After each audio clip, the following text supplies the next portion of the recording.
이 시간 우리에게 주시는 하나님의 말씀 요한복음 14장 25절에서 31절까지 보겠습니다. 제가 목감기가 좀 심하게 와가지고요.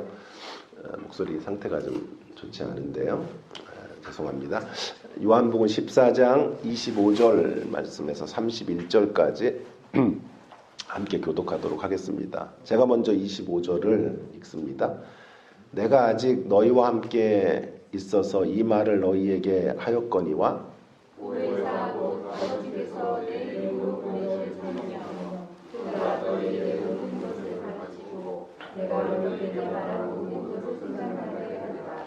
평안을 너희에게 끼치노니 곧 나의 평안을 너희에게 주노라. 내가 너희에게 주는 것은 세상이 주는 것과 같지 아니하니라. 너희는 마음에 근심하지 말고 두려워하지도 말라. 내가 갔다가 너희에게로 오라는 말을 너희가 들었나니 나를 사랑한다면 내가 아버지께로 감을 기뻐하였으리라. 아버지는 나보다 크시니라. 이제 일이 일어나기 전에 너희에게 말한 것은 일이 일어날 때에 너희로 믿게 하려 함이라. 이후에는 내가 너희와 말을 많이 하지 아니하니 이 세상에 이르게 오겠습니다. 그러나 그는 내게 관계할 것이 없습니다. 함께 읽습니다. 오직 내가 아버지를 사랑하는 것과 아버지께서 명하신 대로 행하신 것을 세상이 알게 하려 함이로라. 일어나라 여기를 떠나자 하시니라. 아멘. 우리를 힘들게 하는 것 중에 하나가 무슨 일이 벌어지기 직전의 상황을 견디는 것. 그것이 우리를 힘들게 합니다. 어떤 형태로든지 결과가 결정이 되면 받아들이면 되는 거죠. 그러나 그 결과가 나오는 과정, 중간을 기다리는 것이 참 우리 인생의 걸음 속에 가장 힘든 일 중에 하나가 아니겠나 싶습니다. 회사에 입사 시험을 치르고 결과를 기다리는 시간 참 조바심이 납니다. 작은 병원에서 몸 이상 진단을 받고 더 큰 병원의 진료를 받기를 기다리는 그 시간은 숨이 막힙니다. 결혼 승낙을 받기 위해서 상대 부모님을 만나 뵙는 날을 기다린다는 것도 제 경험으로 쉽지 않더군요. 오늘 본문도 바로 그런 상황 속에 쓰여져 있는 말씀이에요. 29절에 보세요. 29절이 저에게 확 들어오더군요. 이제 일이 일어나기 전에, 그래서 말씀의 제목이 무슨 일이 일어나기 전에, 일이 일어나기 전에 너희에게 내가 말하는 것이다. 주님은 지금 십자가를 지고 죽으셔야 돼요. 십자가를 앞에 두고 그들을 떠나실 거죠. 황망하게 홀로 남겨질 제자들을 주님 보시면서 이제 십자가의 어떤 그런 역사들, 또 십자가의 고난과 또 제자들이 만나게 될 수많은 핍박과 어려움들을 앞에 두시고 일이 벌어지기 전에 주님이 지금 14장 말씀을 사실 하고 계시는 거죠. 그 상황이 얼마나 제자들에게 답답하고 두려웠겠습니까? 초긴장 상태의 때였을 것이라 충분히 짐작할 수 있어요. 우리 예수님은 바로 그런 어려운 때를 지나가는 제자들에게 오늘 본문 말씀, 특별히 25절부터 31절 말씀을 하고 계시다. 그러면 이 본문이 조금 의미 있게 우리에게 다가올 것이라고 생각합니다. 그때를 위한 권면이 무엇인가 하는 생각들을 좀 함께 나누어 보기를 원합니다. 일이 일어나기 전에 상황 가운데 예수님의 모습은 어떠했고 처방이 무엇인가 하는 것들에 대해서 먼저 좀 살펴보겠습니다. 전 무엇보다도 오늘 본문에서 예수님의 섬세함을 봅니다. 예수님의 섬세함에 대하여 어떻게 해야 될 것인가를 말씀하기 전에 우리는 예수님의 마음을 한번 이렇게 곰곰이 본문에서 그려보면서 상상해보면 참 은혜롭게 본문이 다가올 것이라고 생각이 들어요. 예수님의 배려, 자신이 십자가를 지고 가는 건데 버겁지 않겠어요? 예수님에게도 십자가 사역이 예수님에게도 버거우실 텐데 끝까지 그분의 관심과 염려의 대상은 제자들이에요. 제자들. 제자들에 대하여 깊이 고민하시는 예수님의 모습이 여기 느껴지는 거죠. 자신의 고난 앞에서는 당당하시지만 남겨둔 제자들, 남겨놓고 떠나가야 되는데 그 세상에 남아 있어야 될 제자들에 대하여는 섬세한 모습으로 그런 주님의 부재의 시간들을 견뎌야 될 것을 말씀해주는 이런 모습들은 찡한 울림이 있는 말씀이 아닌가 싶습니다. 우리와는 정반대의 모습이 아닙니까? 우리는 어떻습니까?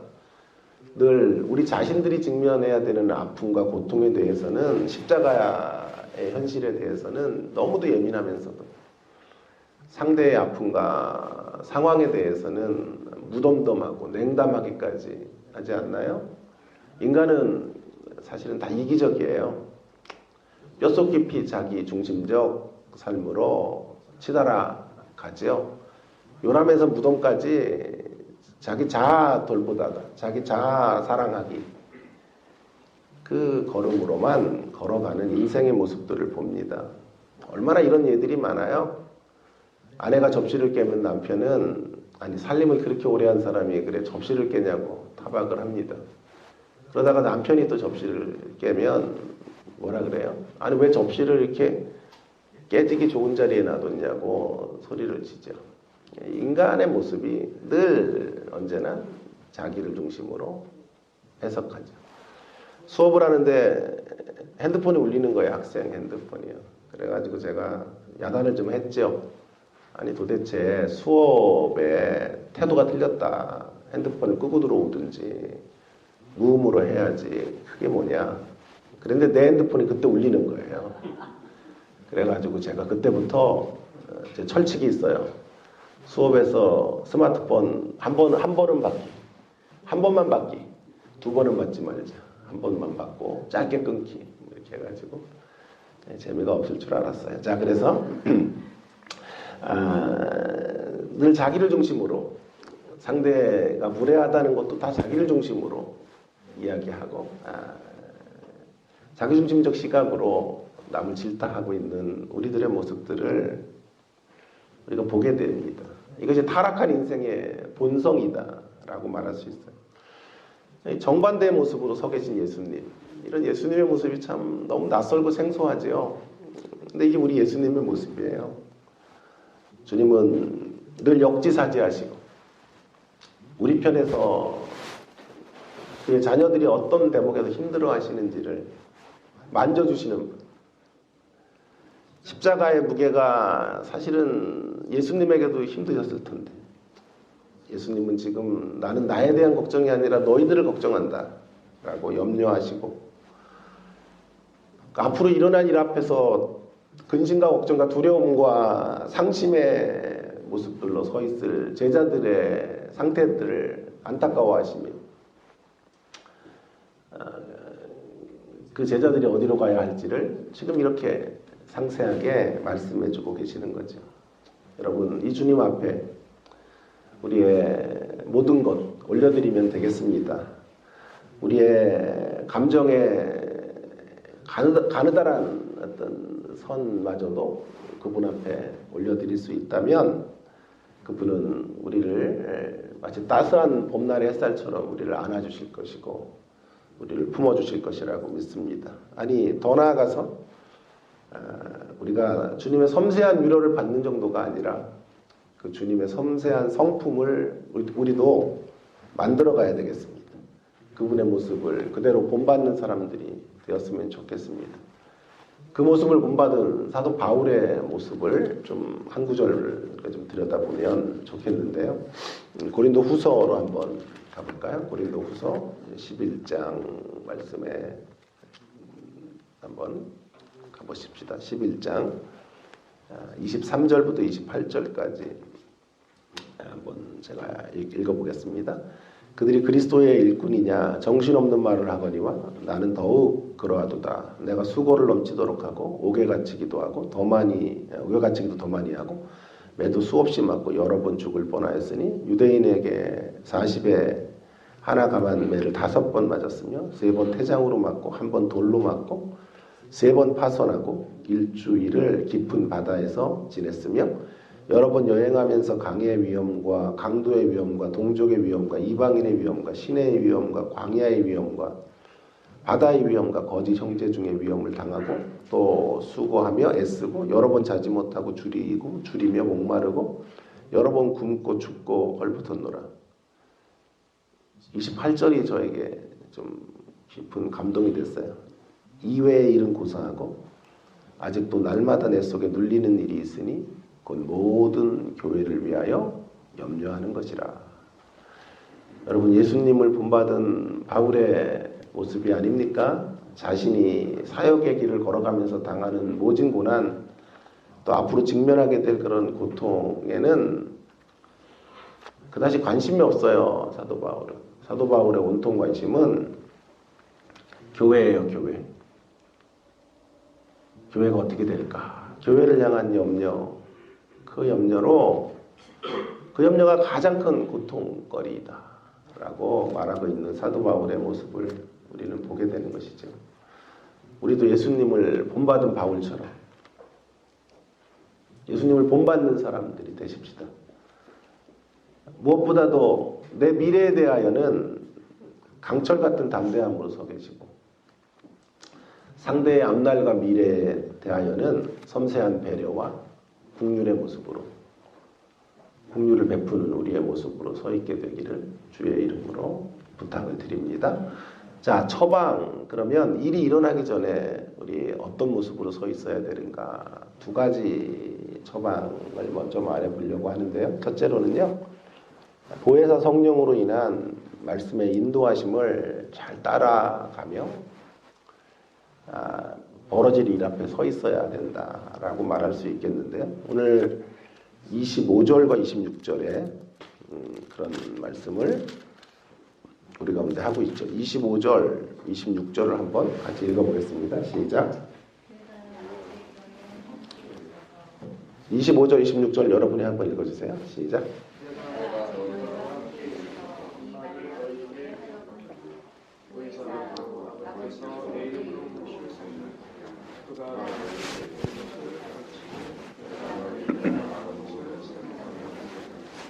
예. 몇 분 안 되는데도 이렇게 마음 합치기가 힘들어요. 그죠? 자, 25절과 26절에 우리가 일이 벌어지기 전까지 어떤 모습으로 서 있어야 되는가 하는 것들을 말씀하고 계시는데요. 그때 보혜사 성령을 보낼 테니 성령께서 가르치는 가르침을 따르고 너희에게 생각나게 하는 말씀들을 붙들고 서야 한다. 이런 말씀을 하고 계시는 거죠.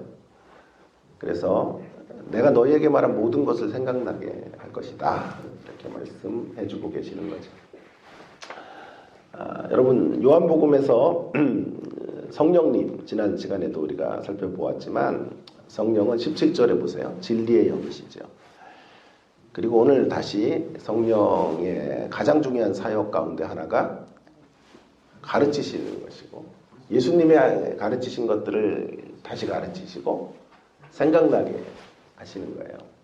예수의 영, 성령은 진리의 영이세요. 진리의 말씀을 생각나게 하셔서 진리를 붙들고 설 수 있도록 인도해 주시는 분이시다라고 하는 것을 다시 한번 본문이 지금 강조해 주고 있죠. 일이 일어나기 전까지, 아니 일이 일어난 후에도 우리에게 꼭 있어야 될 것은 성령이 생각나게 하시는, 성령께서 가르쳐 주시는 가르침을 따라 말씀을 꼭 붙들고 있는 것이다 라고 말할 수 있겠어요. 한국교회는 이제 더 이상 성장이 사실 힘들어 보여요. 이제 교회는 하얀 길로, 역사의 비탈길로 곤두박질 치고 있는 그런 모습들을 우리는 이제 곳곳에서 보게 돼요. 아마 교회가 다시 성장한다는 건 쉽지 않은 이제 문제가 될 거예요. 이런 상황 속에서 대부분의 교회들은 어려움을 겪게 될 것 같고요. 몇 명의 이름 있는 목사들에게 이제 쏠려가는 쏠림 현상이 아주 심해질 거예요. 그래서 유럽 교회처럼 작은 교회들은 아주 큰 어려움을 겪거나 문을 닫는 일들이 속출할 것이고, 몇 명의 스타급 목사들에게 이제 작은 교회들이 흡수 통합되는 일들, 자연스럽게 그런 일들이 벌어지지 않을까 조심스럽게 예상해 봅니다. 그런 교회들만 이제 곳곳에 몇 교회들이 성장해 가겠죠. 또한 보통의 방식으로가 아니라 보통의 방식으로 성도들이 이제 못 모아요. 밋밋한 것 갖고 안 되니까. 좀 강한 자극을 주는 교회들이 이런 현실 속에서 성장해 갈 것이라고 저는 예견하고 싶어요. 그런 모습 중에 하나가 이제 성령의 역사들을 아주 강력하게 이렇게 배달한다 그럴까요? 뭐 전달한다 그럴까요? 성령의 역사를 트레이드마크로 걸어두고 성도들을 제압하는 교회, 그런 교회들은 이제 다시 또 큰 부흥을 이루는 이런 모습으로 흘러갈 것이라고 생각해요. 저는 여기에 슬픔이 있고 개인적으로 아쉬움이 있다고 생각해요. 진리를 너무도 밋밋하게 여기고 무슨 은사와 신비한 체험들을 중시하는 쪽으로 더 이제 가속화되는 교회의 모습이 되지 않을까 심히도 우려가 됩니다. 그런데 보세요. 오늘 이 성경에서 말씀하고 있는 성령의 역사라는 게요. 어떤 것입니까? 성령의 어떤 체험이나 특이한 기사나 이적이나 이런 데 별로 관심이 없어요. 사실 성령께서 오시면 그런 일들이 이루어진다라고 일방적으로 말할 수가 없는 것이요. 지금 보세요. 초조하게 일어날 일들을 기다리고 있는 제자들에게 주님이 성령이 오셔서 너희들에게 초월적인 것들을 보여주고 환상과 기적과 방언을 말하게 하므로 힘있게 견디게 할게, 그렇게 말씀하셨으면 우리도 그 길로 가야 돼요. 그런데 오늘 주님이 약속하시는 대목은 바로 이 대목이죠. 너희들이 그렇게 초조하고 불안한 그 자리에 보혜사 성령을 보내서 내가 이 일을 할 거야. 진리를 생각나게, 진리를 가르쳐 줄 거야. 그래서 견디게 하고 버틸 수 있도록 도와줄 것이다. 아멘이에요, 아멘. 그죠? 예수님의 처방인 거예요. 저는 이것을 성령의 일상성, 일상적 일하심이라고 말씀드리고 싶어요. 물론 특별하고 예외적인 방식으로 성령이 일하시는 것들을 존중해야 되지만 일상적 방식을 무시하면서 늘 한 방을 얘기하고 스페셜한 것들을 나눠줄 수 있는 교회인 것처럼 말하는 건 성령의 역사를 따라가는 방향이 결코 아닌 거죠. 마치 이런 거죠. 약가병원에 치료되는 치료를, 그런 일반적 치료들을 다 버리고 어떤 질병이 오거나 감기가 오거나 뭐가 와도 초자연적인 기적으로만 병을 고치겠다라고 하는 거죠. 그럴 수는 없죠. 하나님께서 병원도 주셨고 의사도 주셨고 약도 주셨으니까 그런 것들을 잘 활용하면 되는 것인데 그 일상적 방식들은 시시하죠. 하나님의 역사 같지가 않지. 그러니 초월적인 어떤 것들을 통해서 치유를 경험해야만 하나님이 위대하시다고 보는 굉장히 잘못된 방향이 아니겠어요? 여러분, 저는 개인적으로 주님의 십자가 교회 같은 교회들이 조금 더 부흥해야 되고 성장해야 된다고 생각해요. 그래서 제가 교회에 발을 들여놓았고 할 줄 알았어요. 저는요. 1년만 하면 그래도 한 500명은 모이지 않겠나. 이렇게 열심히 설교 준비하니까 50명도 안 모여요. 50명도.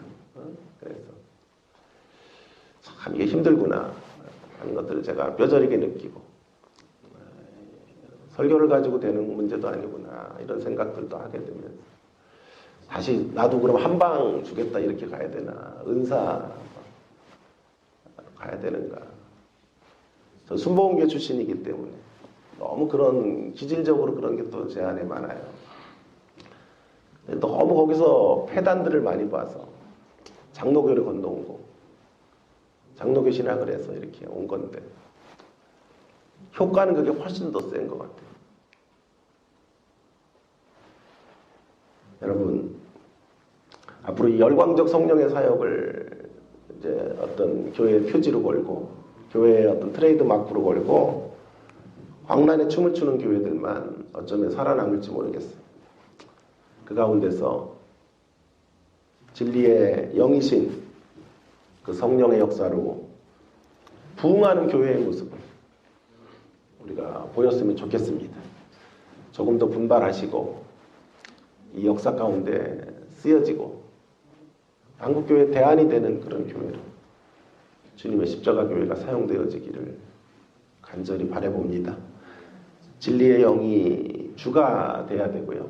그 안에 뜨거운 열기, 우리는 좀 뜨거운 열기가 없으니 그 안에 좀 뜨거운 열기가 있는 교회로 이런 균형을 가지고 함께 쓰임받는 우리가 되기를 간절히 바랍니다.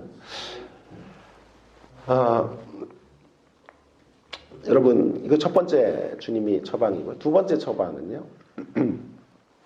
두 번째 처방은 이렇게 진리의 성령께서 오셔서 진리의 영께서 모든 걸 가르치시고 생각나게 하신 후에 주님이 어떤 일이 벌어지기 전에 주시려고 하는 게 27절에 나오죠. 평안을 너희에게 끼치노니 평안이에요. 평안. 평안 사수하기. 평안을 사수해라. 근데 그 평안이 어떤 평안인가? 나의 평안을 너희에게 주노라. 계속해서 보면 내가 너희에게 주는 것은 세상에 주는 것과 같지 아니하니라. 이 평안을 우리가 잃어버리지 말아야 돼요. 어떤 일이 벌어지기 전에 두려운 사건들이 우리 앞에 설사 펼쳐진다고 해도 그 과정을 지나가는 여정 속에 평안을 잃어버리지 말아야 된다라고 하는데 그 평안의 특징을 좀 다시 한번 생각해 보면 세상이 주는 것과 같지 않다. 내가 너희에게 주는 건 세상이 주는 것과 같지 않다. 세상이 진정한 평안 못 준다는 얘기죠. 평안의 모조품 준다는 거지. 편안 정도 주죠. 편안. 평안의 모조품, 편안 정도 세상은 약속할 뿐이에요. 그러나 예수님이 주시려는 건 편안을 넘는 평안이다라고 말하고 있죠. 그러면 어떻게 그런 평안을 가질 수 있을까? 여러분, 우리도 순간순간 평안을 놓치잖아요. 앞에 벌어질 일들, 앞에 이루어질 일들 앞에서 잘 될까 과연? 내가 기대하는 대로 펼쳐질까? 내가 기다리고 있는 이 결과들이 좋은 쪽으로 만들어질까? 이런 부분에서 평안을 잃는데 주님은 성령이 생각나게 하시는 말씀을 붙들고 평안케 하겠다고 하시니 어떻게 그 평안을 계속 유지해 갈 수 있을까 하는 거죠. 자, 평안을 마치 이렇게 차에 기름이 떨어졌을 때 평안이라는 기름을 주유하는 것처럼 어떤 객체인 평안을 우리 가운데 주시는 것이라고 생각하면 본문은 되게 오해가 되는 거예요. 그러면 그 소모가 돼요, 그 평안은. 그리고 소모되어져서 평안을 잃으면 그 책임을 우리가 져야 돼요. 내가 너희에게 평안 줬는데 왜 관리 못했어? 관리 소홀로 사라져버리는 평안. 그런 얘기를 하는 게 아니죠. 여기 평안을 주시겠다라고 하는 말씀은 이런 말이죠. 인격체를 주시겠다는 뜻이에요. 평안을 주실 수 있는 인격체. 성령이죠, 성령. 성령을 우리 가운데 보내주셔서 그 성령을 우리 안에 내주게 하셔서 우리를 붙잡아 주셔서 그의 인도하심을 따라 그의 도우심을 받으며 계속해서 평안의 길로 그분이 우리를 이끌어 가시도록 역사해 줄 것이다. 역사케 할 것이다. 라는 말씀을 하고 있는 거죠. 평안이라는 것이 어떤 물체나 어떤 객체처럼 보내지는 것이 아니고요. 성령이라는 인격체를 통하여 그분과 친밀한 교제 속에서 우리를 계속 평안의 자리로 우리를 이끌어 가시도록 역사해 주시겠다는 말씀이에요. 순간순간 평안을 잃어요. 그래도 두려워할 필요가 없어요. 성령이 계시기 때문에. 그 성령님과 대화하는 가운데 다시 우리의 마음을 성령님께 쏟아부으면 근심은 사라지고 평안이 우리를 다시 사로잡게 되는 거예요. 그래서 이런 말씀이 따라오는 거예요. 너희는 마음에 근심하지 말고 두려워하지도 말라. 왜요? 평안이 소모품처럼 들어와 있는 게 아니라 인격체이신 성령 안에서 그 평안의 길로 우리가 초대될 것이기 때문에 그렇습니다. 이렇게 성령이 오시면 제자들에게 더 큰 유익의 역사들이, 유익의 자리가 펼쳐지게 돼요. 왜냐하면 예수님은 우리 곁에 계셨지만 성령은 우리 안에 계세요. 예수님은 우리 곁에, 제자들 곁에 계셨죠. 그러나 성령이 오셔서 제자들 안에 계시는 역사들이 펼쳐지는 거죠. 예수님은 우리 곁에서 평안을 이끄시지만 성령은 우리 안에서 우리의 마음을 주장하시며 우리를 끊임없이 평안의 자리로 이끌어 가시는 거죠. 이 말씀을 준비하면서 제 눈에 들어왔던 한 권의 신작 책이 제목이 이거예요. 우울함도 습관입니다. 우울함도 습관입니다. 꼭 읽어보려고 제가 찜해놨는데요. 제목이 이미 말을 다 해놨어요. 우울함도 습관이에요, 습관. 늘 삶이 재미없고 무료하고 무기력하고 자꾸 침체에 빠지고 그런 자리에 여러분이 서 계시다면 우울함 중독이에요. 우울함 중독. 우리는 그 우울함 중독에서 벗어나요. 일어서야 돼요. 인격체이신 성령님과 함께 우울함 중독의 자리에서 벗어나셔서 평안 중독으로 걸어가실 수 있기를 주의 이름으로 축원합니다. 날마다 우울함을 밀어내시고 내 안에 있는 성령님과 대화하는 가운데 성령님을 내 심령의 진정한 주인으로 날마다 모셔드리는 가운데 우울함 대신에 평안이 우리를 사로잡을 수 있도록 우리를 내어드릴 수 있게 되기를 바랍니다. 날마다 이렇게 기도하셔야 돼요. 성령님, 제 안에 우울함을 물리쳐 주십시오. 대신에 세상이 주는 것과 같지 않은 주님이 약속하신 그 평안을 저에게 허락하시고 그 평안으로 저를 사로잡아 주시옵소서.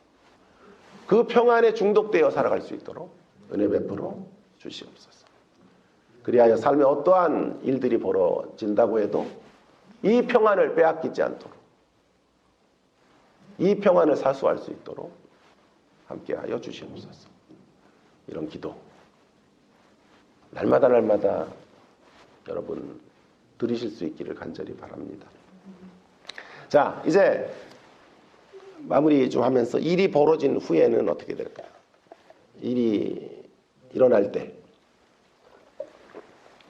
지금까지는 일이 일어나기 전에 이야기를 했어요. 이제 일이 일어난 후에 29절을 다시 보세요. 29절이 참 재밌더라고요. 이제 일이 일어나기 전에 너희에게 말한 것은 앞에 이야기들이었죠. 이제 그 다음 구절이에요. 일이 일어날 때에 우리를 어디로 가게 하시려고 하는 것이냐 하면 진리의 성령을 보내서 생각나게 하시고 말씀을 부여잡게 하셔서 우리를 평안의 자리로 늘 평안 중독으로 우리를 이끌어 가시면 어떤 일이 벌어지든지 간에 일이 벌어질 때 십자가 사건이 벌어지고 제자들이 핍박의 자리로 가고 환란이 몰아칠 때에도 믿음 안에 굳건하게 우리를 설 수 있도록 주님 역사하실 것이다. 너희 믿음 안에 서 있게 될 거야. 그 환란마저도 너희들의 믿음을 더 단단하게 만드는 그런 도구가 되도록, 도구가 되는 그런 자리로 가게 될 것이다 라고 말씀하고 있는 거죠. 그러고 보니까 29절은 1절과 함께 연결이 되겠네요. 1절을 다시 한번 보시면 너희는 마음에 근심하지 말라. 하나님을 믿으니 또 나를 믿으라. 믿으니 믿으라 하고 말씀하셨죠. 29절에서는 너희를 믿게 하려 함이라. 더 강력한 믿음으로, 더 강건한 믿음으로 어떤 어려움 가운데서도 믿고 또 강건하게 더 큰 믿음으로 서게 될 것이다. 일이 일어난 후에도 내가 기대하지 않았던 어려움이 나에게 찾아온다고 할지라도 그 어려움마저도 우리를 믿음으로 세우는 토대가 되도록 그런 자리로 우리를 가게 하실 것이다 라고 말씀하고 있는 거죠. 계속되는 30절과 31절에 보시면 예수님 떠난 후에 제자들은 세상의 임금 사탄을 만나야 돼요. 그러나 그 사단과의 대치 상태에서도 예수님이 이겼듯이 제자들도 넉넉히 그들을 믿음으로 이기게 만들어 주실 것이다 라고 말씀하고 있는 거죠. 그러니 예수님의 떠남은 유익이다 너희들에게. 성령이 와서 이런 일들이 벌어지고 이런 믿음이 강화되는 쪽으로 나갈 것이니까 내가 떠나는 것이 너희들에게 유익이 될 것이다 라고 말씀하시며 두려워 말라고 그들을 다독이고 계시는 거죠. 오늘 결론을 대신해서 맨 마지막 구절은 이거예요. 그런 말씀을 하신 후에 일어나 여기를 떠나자 그렇게 말씀하시죠. 이제 이 구절을 결론적으로 1, 2분 정도 더 생각하고 말씀을 마치겠습니다. 예수님은 여기를 떠나자 하시는데 어디로 가자는 말씀인지는 모르겠어요. 굉장히 난해한 구절이에요. 이 구절이요. 그래서 주석가들도 이 구절에 대해서 여러 가지에서 장소를 이동하는 건지 영적인 떠남을 말하는 건지 뭐 도대체 어디로 가자는 건지 여러 가지 학설들이 있더군요. 저는 본문을 묵상하면서 여기에 좀 방점을 두려고 했어요. 자, 어디로 가자는 쪽으로 읽지를 말고 누구랑 가자고 하시는지를 선명하게 밝히면 좋을 것 같아요. 일어나라 여기를 떠나자 하시니라. 어디로 가자는 것은 본문을 함구하고 있으니까 자꾸 학자들은 그쪽만 고민하더라고요. 그러니까 좀 바보들이 많아요. 학자들 중에. 좀 생각을 달리 하면 되잖아요. 누구랑 함께 가자는 얘기인지.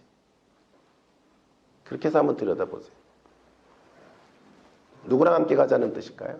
예, 14장만 가지고 이야기하면 적어도 이런 제자들과 함께 가자는 거죠. 도마 같은 제자. 5절에 보세요. 5절에 다시 한번 14장을 정리하면서 다시는 14장 안 해요. 오늘만 할 거니까. 5절에 도마 같은 주여 어디로 가시는지 우리가 알지 못하거늘. 모릅니다. 주님 가시는 길. 어디로 간다는 말입니까? 무지한 도마 같은 인생. 또 8절에 보세요. 빌립이에요. 빌립이 이르되 주여 아버지를 우리에게 보여주옵소서. 그리하면 족하겠나이다.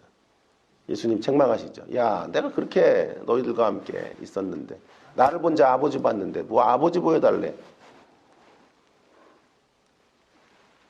믿음이 없는 빌립. 무지한 도마, 믿음이 없는 빌립. 또 22절에 보세요. 22절에는 또 하나의 제자가 나오죠. 가롯 사람이 아닌 유다예요. 유다란 이름이 많았어요. 가롯 유다 말고 유다란 말이에요. 이게. 그럼 뭐라고 말합니까? 주여 어찌하여 자기를 우리에게 나타내시고 세상에는 아니하리 하시나이까. 이게 무슨 말이에요?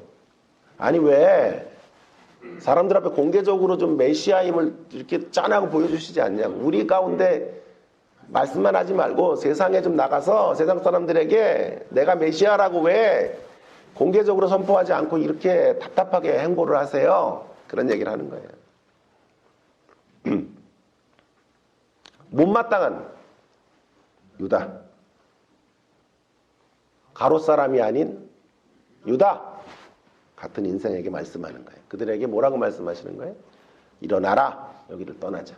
무슨 말씀이에요? 새로운 믿음의 국면으로 나아가자. 도마야, 빌리바, 가롯 사람이 아닌 유다야, 새로운 자리로 나아가자. 새로운 믿음의 영역으로, 국면으로 걸어가자. 여러분, 이렇게 우리 예수님께서 오매불망 바라는 건 그분 안에서 우리가 지금의 수준보다 더 나은 경지로 나가는 거예요. 예수님은 우리를 죄에서 건지시기 위해서만 죽으신 게 아니고요. 동시에 우리를 더 높은 수준으로 이끌어 가시기 위하여 죽으신 거예요. 그렇다면 이제부터 여러분의 마음속에 이 구절을 기억하셔야 돼요. 14장 말씀에 주옥 같은 말씀들이 많지만 마지막 구절도 놓치지 말아야 돼요. 일어나라. 여기를 떠나자. 이 음성 앞에 늘 우리 자신들 현재의 삶에 대한 거룩한 불만족을 가지시고 주님과 함께 더 높은 경지로 나아감의 인생의 걸음들이 되기를 간절히 바랍니다. 그분 앞에 서는 그날까지 더 성숙의 자리, 더 자라남의 자리로 그 영역으로 계속 나아가십시다. 그 어떤 아픔의 순간마저도 그 더 높은 수준의 나아감을 위협하는 게 아니라요. 오히려 그 아픔의 시간이, 고통의 시간이 그것을 승화시키는 기회가 되도록 만들어 가십시다. 이런 말이 있어요. 상처는 전환되지 않으면 전이 된다. 유명한 말이에요. 리차드 로어라는 사람의 말인데 상처는 전환되지 않으면 전이 된다. 전에는 상처가 늘 전이 되는 인생의 수준이었다. 상처받으면 그것이 나한테 전이 되어져서 그것으로 그냥 내가 상처의 포로가 되어 살았다. 이제 어디로 가야 될까요? 그것이 나에게 전이 되지 않도록 그걸 전환시키는 그 영역으로 나아가십시다. 이 부분도 우리가 나아가야 될 중요한 지점이라고 믿습니다. 사랑하는 성도 여러분, 이렇게 우리의 구원과 성장 수준을 위하여 모든 것을 쏟아부으신 주님이 계시기에 우리는 세상이 주변 사람들이 우리에게 실망을 주어도 낙심할 필요가 없어요. 이 주님이 계시기에 우리는 그 어떤 자리에서도 어떤 실망스러운 현실에서도 다시 주님으로 인하여 일어설 수 있습니다. 일어나 그분과 함께 성숙한 신앙의 여정을 떠나시는 주의 백성들이 다 되시기를 주의 이름으로 축원합니다. 일어나라, 여기를 떠나자. 기도하겠습니다. 우리 동성으로 함께 오늘 주신 말씀을 기억하면서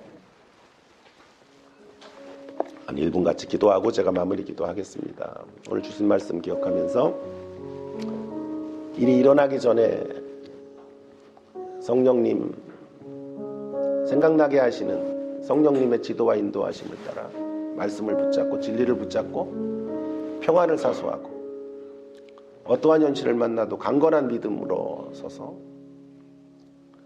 반응하는 우리가 되기를 위해서 함께 기도하면 좋겠어요. 늘 주님 우리에게 말씀하세요. 일어나 여기를 떠나자. 도마와 빌립과 유다 같은 우리들을 향하여 거룩한 불만족을 가지고 더 성장해 가자. 더 발전해 가자. 더 자라나는 자리로 나아가자 라고 말씀해 주고 계세요. 상처는 전환되지 않으면 전이 됩니다. 전에는 늘 상처가 전이 되는 자리에 있었다면 이제는 상처를 전환시키고 승화시키는 우리. 주님과 함께 더 높은 수준의 신앙의 여정을 향하여 날마다 길로 나아가는 성숙의 자리로 나아가는 우리가 되기를 원합니다. 통성으로 함께 우리 그런 염원을 담아 기도하겠습니다. 기도하십시다. 하나님 아버지 은혜를 감사합니다. 하나님께서 오늘도 저희들에게 귀한 생명의 말씀을 주셔서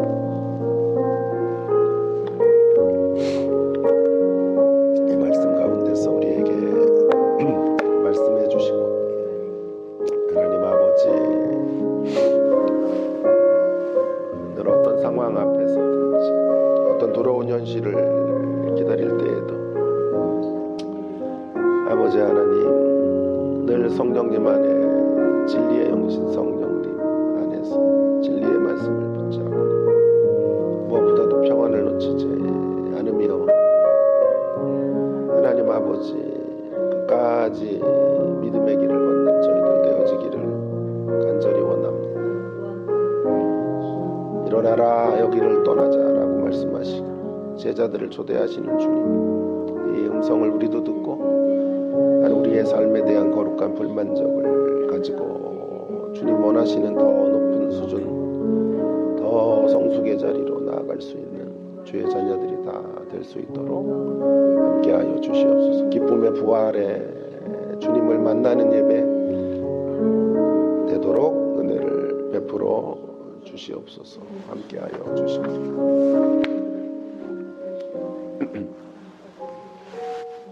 무슨 일이 일어나기 전에라는 제목의 귀한 말씀 우리에게 허락해 주셔서 감사합니다. 우리 앞에 어떤 일이 일어나기 전 상황 가운데서도 하나님 우리가 두려워하지 말게 하시고 예수님의 가르치심을 따라가게 하시고 예수님의 진리의 말씀 성령 안에서 허락하시는 진리의 말씀들 붙잡고 끝까지 평안을 사수하며 나아가는 저희들 될 수 있게 해주시기를 간절히 원합니다. 어떠한 현실을 만나도 믿음에서 떨어지지 말게 하시고 믿음을 더욱 강화시켜 나아가는 믿음의 사람들로 설 수 있게 해 주시옵소서. 일어나라 여기를 떠나자 하시는 주의 말씀을 한평생 깊이 마음속에 간직하고 우리가 서 있는 이 자리에 대한 거룩한 불만족을 가지고 더 높은 성숙과 성장의 삶을 향하여 달려나갈 수 있는 주님의 십자가교회 모든 주의 백성들이 되도록 인도하여 주시옵소서. 주일날 하나님 특별히 부활주일로 저희들이 예배를 드리고자 합니다. 우리의 지친 심령들이 다시 살아나고 우리의 좌절된 마음들이 회복되고 주님의 부활의 능력으로 다시 살아나는 복된 예배 되도록 은혜로 함께하여 주시옵소서. 이 시간도 개인적으로 기도할 때 은밀한 중에 우리에게 찾아와 주셔서 우리를 어루만져 주시는 주님을 경험하는 소중한 기도의 시간 되게 하여 주시옵소서. 예수님께 하신 이름으로 간절히 기도 올리옵나이다. 아멘. 기도하십시다.